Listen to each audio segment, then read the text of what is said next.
Hii ni nafasi ya kipekee hasa sana kwa sisi jamii ya Masai. Na tunasema asante sana.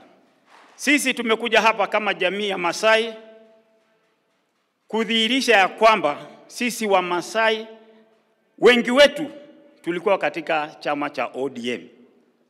Tuko hapa kudhihirisha ya kwamba wewe na serikali yako tuko nyuma yako. Kwa sababu kama umepokea baba na ukapokea mtoto wa baba Lengu, hakuna sababu ya sisi kukaa nje. Tunakuja wote. Na tunafuraha sana. Kama wao wa Kenya wangejua William Samoei Ruto ni nani, hatungekuwa na shida katika hii nchi. Lakini itatuchukua muda watu waelewe kwamba huyu Samoei ni mtu kabila gani. Na nataka tu kuwaambia hawa, huyu rais wa Kenya ni mtu wa maana. Mpatieni nafasi afanye kazi, baada ya miaka 5 tuulizane maswali. Kwa sababu mimi najua wewe utadeliver na utashikanisha hii nchi.